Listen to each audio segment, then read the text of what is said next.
Hello, everyone, and welcome to Body Bags. I am your reviewer for today. I am Sinema77, horror and cult film lover. And I have to admit, okay, I'm really, really happy that the theme of this week got to be Scarecrow movies because now I get to talk about this movie, Dark Knight of the Scarecrow. As you can tell, obviously, from my expression, I really like this movie. I do. I enjoy this movie. It came out in 1981. It was made for TV horror film.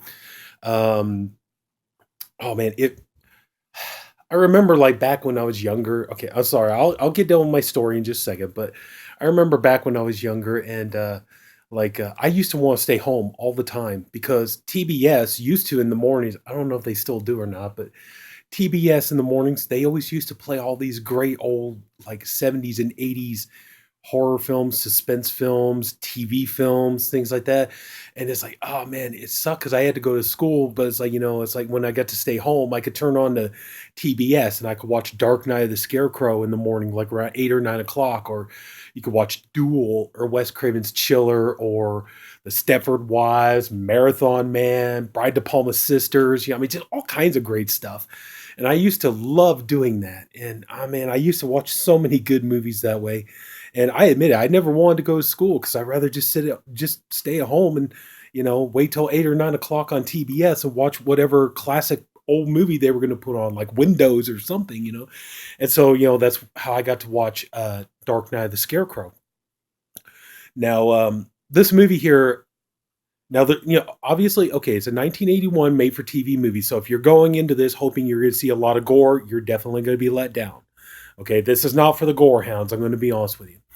Um, but if you like a movie that is genuinely scary and is more about building suspense and terror and atmosphere, you're going to love this movie. The story, it's very much. I mean, like if you put some gore in it and stuff, this easily could have been a Tales from the Crypt movie. I mean, you could easily have fit this in right next to like Demon Knight or Bordello of Blood. I mean, this very much has a Tales from the Crypt kind of story to it. Now, the story basically it begins. You have this mentally challenged man, Bubba, who's played by Larry Drake. Now, we all know Larry Drake. He was Doctor Giggles. He was Durant and Darkman. So we know, Larry Drake may rest in peace. And he's playing with this little girl, Mary Lee. And so they're just out playing, just being innocent, having fun, playing games, and they're being spied on by this character, Otis Hazelrig, played by Charles Durning. Now it's kind of funny because this is 1981, just like 2 years earlier we saw Charles Durning playing the hero in When a Stranger Calls, playing the detective trying to get the bad guy. So it's kind of funny to see him play the bad guy in this movie. And so he's like very the character of Otis Hazelrig. He's despicable. I mean, on all levels. I mean, he's a drunk. He's a bully. There's even a hint in this movie that the reason he doesn't like the character of Bubba is because he is kind of hinted at that he might actually have a sexual attraction to children. So it's just, I mean, just his character.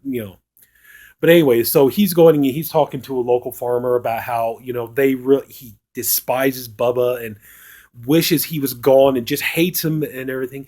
And the other guy's like, yeah, I hate him too, but I don't want to kill him or anything like that. It's like, yeah, I kick his ass a little bit, but that's about it. And so but he's all like, yeah, I want something to happen to Bubba, but it's got to be permanent and everything. So, but anyway, though, as chance would have it, Bubba and Mary Lee, they're out playing and stuff, and they're walking by a yard, and she takes a peek in the fence, and she sees, these little garden gnomes. And so, oh, those are so neat. She just wants to go and look at them. And so Bubba's like, no, we can't go in the yard and all this. And so she's like, okay, just stay here and I'll go. And so she goes in the yard. And she's just looking at the gnomes. Well, this dog comes up and starts, snarling at her and barking at her. And she gets scared and, she tries to make a run for it. And the dog attacks her and Bubba busts through the fence. We don't really see what happens, but, it's kind of implied that something really horrible did happen. So, there's like pounding at the door. We find out it's the mother of the little girl, Mary Lee. And so she goes and opens the door. Bubba's standing there. He's holding her and she's unconscious and bloody in his arms. And he's like, Bubba didn't do it. And she's screaming and freaking out and everything else. So the farmer that Otis was talking to, he hauls, into town, and he goes and tells Otis, like it's happened. He did something to her and everything else. He did attack her and all this stuff.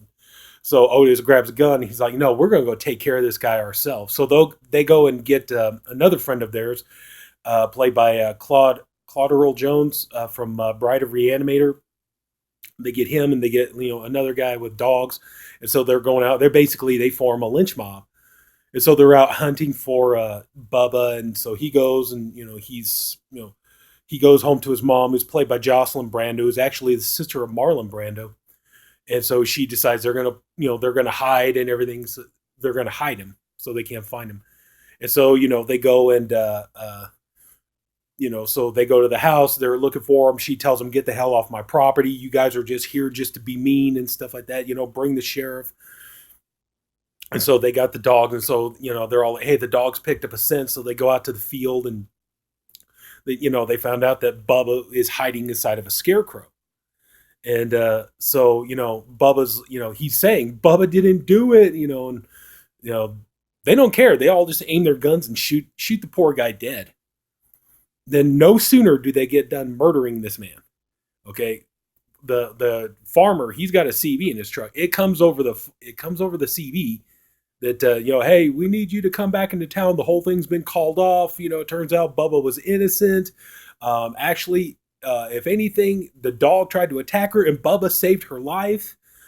She's perfectly okay. Everything's going to be fine, and all that stuff. But the problem is like now these guys have gotten too far, because they murdered him. And so, so they go to trial, but basically the judge says there's no real evidence to convict him. They swear that they killed him, but it was in self-defense. And even though the mother's upset and everything, they're pretty much let go. And then, kind of as a red herring, it's thrown in that that there's like a DA who kind of has it out for them and wants to take them down and everything. And so.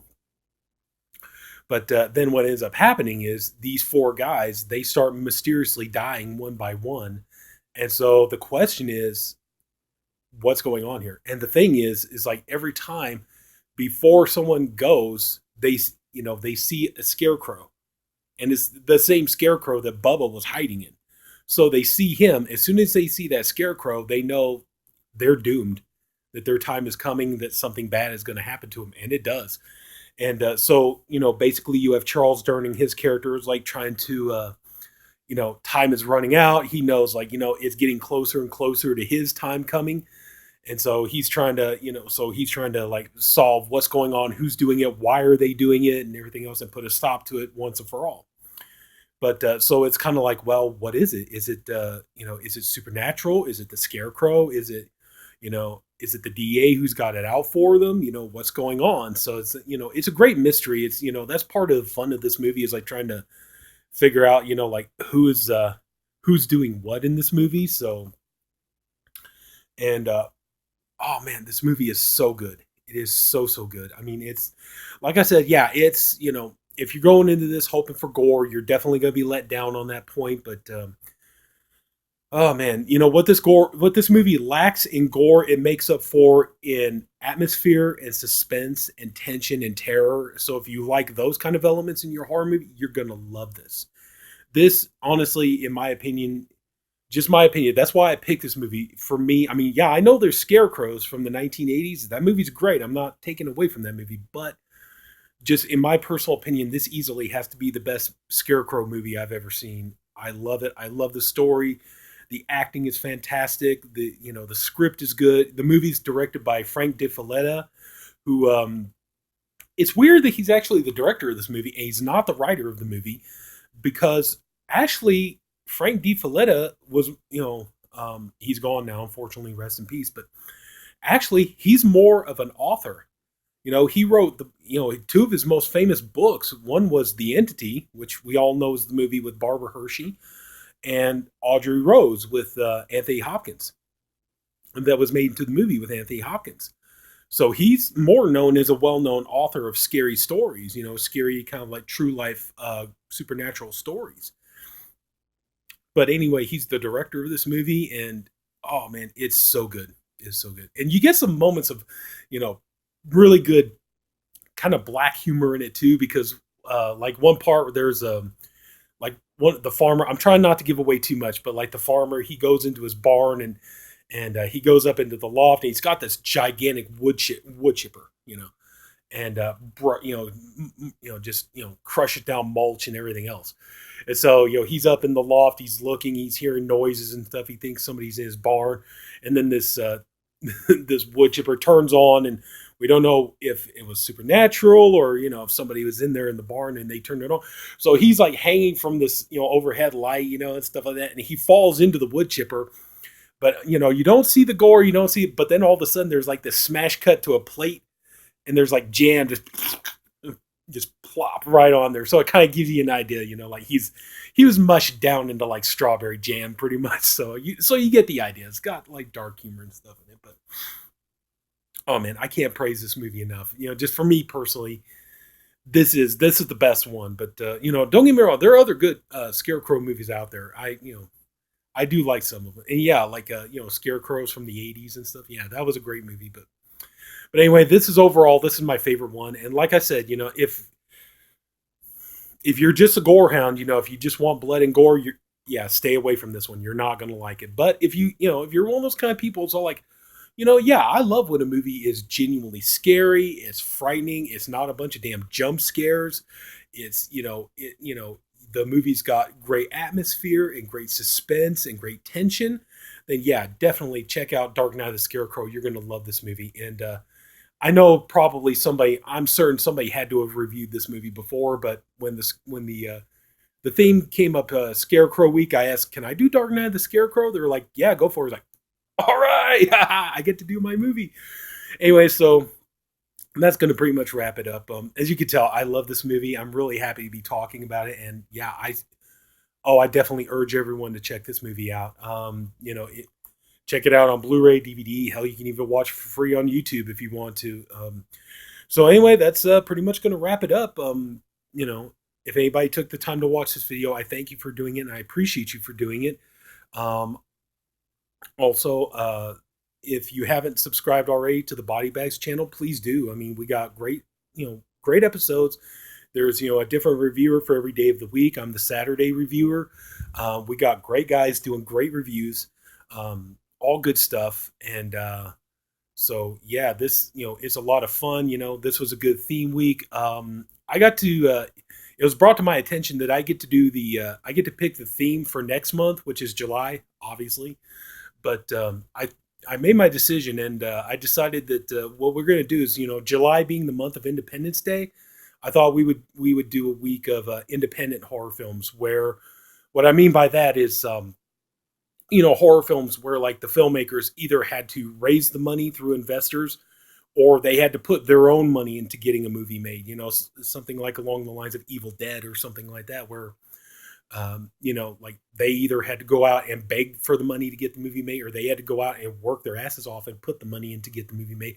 And the movies really are independent, not studio financed horror films. So hopefully that was a good idea. Hopefully everybody will like that, and we'll get some good episodes out of that. So, but that was my choice. So anyway, yeah, that was it. Again, everybody, thank you for watching it, and take care, and yeah, enjoy the rest of the theme week. Scarecrows on Body Bags, and so this is Sinema77, horror cult film lover, and I'll talk to you guys later. Take care. Good night.